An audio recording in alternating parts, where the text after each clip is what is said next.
Voice ಇಲ್ಲ ನಮ್ಗೆ ನೋಡಕ್ ಇಷ್ಟನೇ ಆಗಲ್ಲ. ನೋಡ್ದಲ್ಲ ಗುರು, ಕರಾವಳಿ ಟ್ರೈಲರ್ ಲಾಂಚ್ ಇವೆಂಟ್ ಇದು. ಇಡೀ ಸ್ಯಾಂಡಲ್ವುಡ್ ಡೇ ಕಣ್ಣಿಟ್ಟು ಕಾಯ್ತಾ ಇದ್ದ ಬಿಗ್ ಇವೆಂಟ್ ಅಂದ್ರೆ ತಪ್ಪಾಗಲ್ಲ. ಎಲ್ಲವೂ ಅಂದುಕೊಂಡಂತೆ ನಡೀತಾನೇ ಇತ್ತು.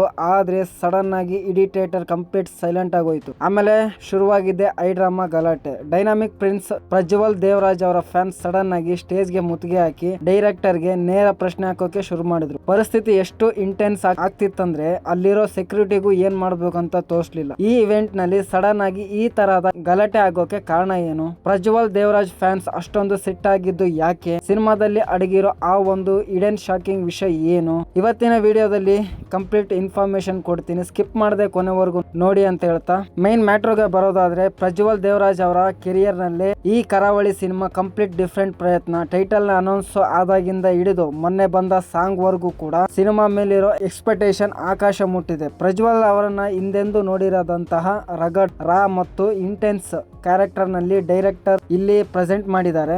ಈ ಸಿನಿಮಾ ಮೂಲಕ ಪ್ರಜ್ವಲ್ ಅವರಿಗೆ ಒಂದು ಬಿಗ್ ಮಾಸ್ ಬ್ರೇಕ್ ಸಿಗುತ್ತೆ ಅಂತ ಇಡೀ ಇಂಡಸ್ಟ್ರಿ ಅಂದ್ಕೊಂಡಿತ್ತು.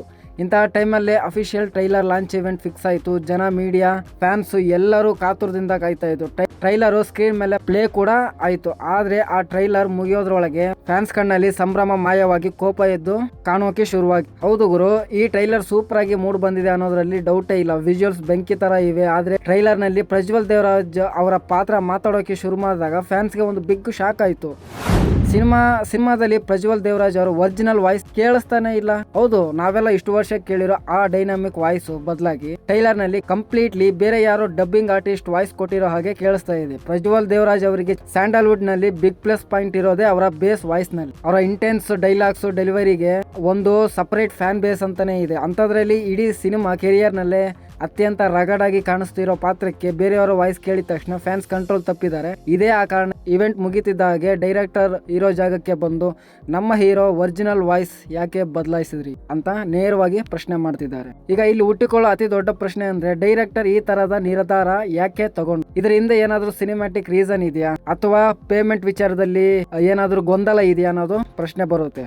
ಸಾಧ್ಯತೆ ಒಂದು ಅಂತ ಅನ್ಕೊಂಡ್ರೆ, ಕರಾವಳಿ ಅನ್ನೋದು ಒಂದು ನಿರ್ದಿಷ್ಟ ಪ್ರಾದೇಶಿಕ ಹಿನ್ನೆಲೆ ಕತೆ. ಅಲ್ಲಿನ ಲೋಕಲ್ ಭಾಷೆಯ ಉಚ್ಚಾರಣೆ ಮತ್ತು ಮ್ಯಾನರಿಸಂ ಪಕ್ಕ ಬರಲೇಬೇಕು ಅನ್ನೋ ಒಂದು ಕಾರಣಕ್ಕೆ ಡೈರೆಕ್ಟರ್ ಬೇರೆ ಡಬ್ಬಿಂಗ್ ಆರ್ಟಿಸ್ಟ್ ನ ಬಳಸಿದ್ದರೂ ಇರಬಹುದು. ಸಾಧ್ಯತೆ ಎರಡು, ಕೇವಲ ಟ್ರೈಲರ್ಗೆ ಮಾತ್ರ ಸೀಮಿತವಾಗಿದ್ದು ಮೇನ್ ಸಿನಿಮಾದಲ್ಲಿ ಪ್ರಜ್ವಲ್ ಅವರೇ ವಾಯ್ಸ್ ಕೊಡ್ತಾರಾ?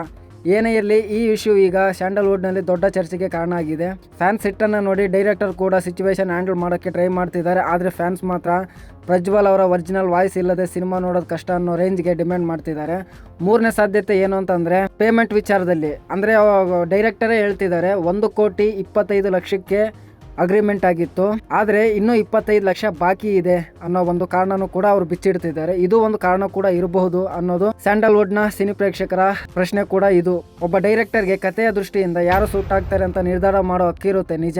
ಆದ್ರೆ ಸೂಪರ್ ಸ್ಟಾರ್ ಸಿನಿಮಾದಲ್ಲಿ ಫ್ಯಾನ್ಸ್ ಎಕ್ಸ್ಪೆಕ್ಟೇಷನ್ ಕೂಡ ಅಷ್ಟೇ ಮುಖ್ಯ ಆಗಿರುತ್ತೆ. ಪ್ರಜ್ವಲ್ ದೇವರಾಜ್ ಅವರ ಈ ಕರಾವಳಿ ಸಿನಿಮಾದ ವಾಯ್ಸ್ ವಿವಾದ ಮುಂದೆ ಎಲ್ಲಿಗೋಗಿ ತಲುಪುತ್ತೆ ಅಂತ ಕಾದ್ ನೋಡ್ಬೇಕು. ನಿಮ್ಗೇನ್ ಅನ್ಸುತ್ತೆ ಗುರು? ಕರಾವಳಿ ಸಿನಿಮಾದಲ್ಲಿ ಪ್ರಜ್ವಲ್ ಅವರದ್ದೇ ಒರಿಜಿನಲ್ ವಾಯ್ಸ್ ಇರ್ಬೇಕಿತ್ತ ಅಥವಾ ಕತೆಗೆ ಸೂಟ್ ಆಗುತ್ತೆ ಅಂತ ಬೇರೆಯವರ ವಾಯ್ಸ್ ಬಳಸಿದ್ದು ಸರಿನಾ? ತಕ್ಷಣ ಕೆಳಗೆ ಕಮೆಂಟ್ ನಿಮ್ಮ ಅನಿಸಿಕೆನ ಬರೀರಿ. ಮುದ್ದು ಗುಮ್ಮ ಅನ್ನೋ ಸಾಂಗ್ ಅಲ್ಲಿ ನೀವು ಕೇಳಿರ್ತೀರಾ ಪ್ರಜ್ವಲ್ ಅವ್ರ ವಾಯ್ಸ್ ಇದು ಅಂತ. ಏನೇ ಆಗ್ಲಿ, ಕೊನೆ ಪಕ್ಷ ಫಿಲಂ ರಿಲೀಸ್ ಆದಾಗ ಅವ್ರ ವಾಯ್ಸ್ ಅಲ್ಲೇ ನಾವು ಕೇಳಬೇಕು ಅನ್ನೋದು ಪ್ರೇಕ್ಷಕರ ಆಸೆ. ಅದೇ ಆಗ್ಲಿ ಅಂತ ಹೇಳ್ತಾ, ಈ ವಿಡಿಯೋ ನಿಮ್ಗೆ ಇನ್ಫಾರ್ಮೇಟಿವ್ ಅನ್ಸಿದ್ರೆ ದಯವಿಟ್ಟು ಲೈಕ್ ಮಾಡಿ, ಶೇರ್ ಮಾಡಿ ಮತ್ತು ಸಬ್ಸ್ಕ್ರೈಬ್ ಆಗೋದು ಮರಿಬೇಡಿ ಅಂತ ಹೇಳ್ತಾ ನಮಸ್ಕಾರ.